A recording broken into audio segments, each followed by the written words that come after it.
Hello, and welcome to a new episode of Theme Park Appreciation. Now, if you haven't watched this series before, hi, my name is Jake, and in this series, I like to talk about things in theme parks that don't often get the appreciation or recognition that they truly deserve. These are things that are absolutely pivotal in shaping, building, and enhancing the guest experience. These are things like how a hotel and a land tie perfectly into one another, or how the plans that were hand-manufactured for a theme park land help to sell the idea that you are indeed on another planet. Today, we are going to talk about the fundamental relationship between the theme park designers and the guest who is experiencing what the designers created. Now, this is a relationship that is not expressed in conversation or even an interaction between the themed entertainment designer and the guest, but it manifests in how the guest experiences the lands that the themed entertainment designer created. So in order to do this, we are going to discuss examples at Walt Disney World. In the park, Disney's Hollywood Studios. Disney's Hollywood Studios is a really interesting park. It used to be a park where you could learn about how movies were made.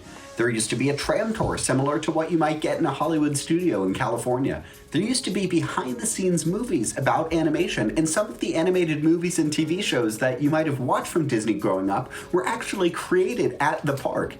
Recently, however, Disney has chosen to remove this theme and elect for a new rendition. Instead of teaching you how movies were made, they're now going to allow you to step into the movies and into the stories that you cherish so much. This park has been through a lot, but since the beginning, guest interactivity has always been pivotal to the theme park experience. Now, I just need to clarify here. When I speak about interactivity, I need to be as vague as possible because this can be as simple as guests just walking through a land, but it can be as complex as them steering or engineering or shooting their way on a spaceship. I fundamentally believe that the more interactive a ride experience is, the better it is for the guest. Now, this is not to say that every single attraction needs guest input in order to create a meaningful experience. I'm more trying to say that if the guest has a relationship with the attraction, then they become an active participant in the story rather than a passive rider. And even with that, I need to clarify because being a passive rider is not a bad thing. There are experiences all over Disney's Hollywood Studios and all over theme parks around the world that continue to blow my mind, where the guest simply sits down, watches things unfold around them, and that's it. In fact, I think one of the greatest theme park attractions of all time, Star Wars: Rise of the Resistance, is a perfect example of this. Yes, you do interact with cast members, and yes, you do have to move from place to place, but the trackless vehicle portion of the ride has the same amount of interactivity as the 3D movie. I think it works for this attraction because there is so much going on that in order to truly understand and appreciate everything that is happening around you, you need your full attention. Any sort of interactive elements might distract you from the story. So with that example, why do I think interactivity is so important? Well, let's go to another couple examples at Disney's Hollywood Studios. We are going to look at two attractions that are very similar in story, but very different in terms of interactivity. And of course, I'm talking about Star Tours: The Adventures Continue and Star Wars: Millennium Falcon Smuggler's Run. Other than both being very long-named attractions, they both involve you going to a transport station in the Star Wars galaxy, getting aboard some sort of Star Wars space vessel, avoiding enemies, flying through space, even going through light speed before you barely make it out alive and land back where you started. Now, I'm not simplifying things here. They both have very, very similar stories, but it works. Both stories work. Now let's talk about the interactivity of these attractions. In Star Tours, you are a passive rider. Yes, you are watching a 3D film, and there's some level of interactivity to the one person who gets chosen to be a rebel spy, but for the most part, you walk in, you sit down, you watch a movie, and you walk out. Millennium Falcon Smuggler's Run is different. Of course you can walk in, sit down, watch a movie, and walk out, but that changes the experience. Your willingness to interact with the attraction determines the path that your vehicle takes, the amount of enemy ships that you can take out, and the overall shape of the Millennium Falcon when it lands. For example, if you do a good job maintaining the ship, your guide, Hondo Onaka, will tell you how good you did. If not, he might scold you. And when you exit the ship, you might see some of the effects of your poor engineering experience. Here, not only does the interactivity of this experience allow you to have infinite rewritability, but it also gives you the opportunity to basically create the attraction. Now, speaking of creating the attraction, I just need to give a shout out to one of my favorite attractions that was also at Walt Disney World, which was Sum of All Thrills. This extinct attraction at Epcot let you design your own roller coaster and experience the design you created, feeling every turn, loop, hill, and drop. This attraction allowed for attractions like Harry Potter and the Forbidden Journey, Millennium Falcon Smuggler's Run, and so many others to exist around the world, and I just want to give it a special shout out because I love it. Now, going back to Disney's Hollywood Studios, I'm going to talk about another experience where you don't really get the option to be interactive, you just have to.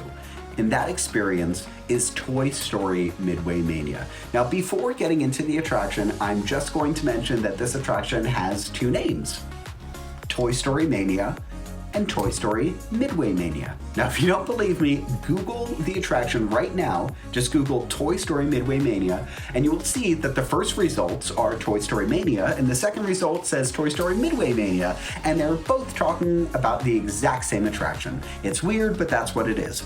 Anyway, this attraction is incredible. As a brief overview, you shrink down to the size of a toy, and you get to play Carnival Midway games with Woody and his friends. This is done through interactive elements on board your vehicle interacting with the screens in front of you, which show the 3D effect of whatever you do with your shooter. Now, much of the technology that originated with Toy Story Midway Mania eventually saw its way onto Star Wars Millennium Falcon Smuggler's Run, where you had onboard computers that took the input and then altered the video that was projected in front of you. The fact that this attraction was completed in 2008, which meant the video had to have elements made in the era before the smartphone, shows how creative the designers of Midway Mania truly were. The difference between this and Star Wars Millennium Falcon Smuggler's Run is that if you do nothing with your shooter, really, nothing's going to happen in front of you. The entire objective of this game is based on what you do with your shooter. Now, putting this into other terms, if Millennium Falcon Smuggler's Run is like go-karting, where you need to steer and avoid bumping into things, Toy Story Midway Mania is like ring toss, where if you don't toss the ring, nothing happens. Both experiences are incredible. And anything I say about both experiences, it's just to illustrate the relationship between the guest and the theme park designer and the work they create. Now, let's go back a little bit more to an extinct attraction that used to exist at Disney's Hollywood Studios, and that was the Backlot Tour.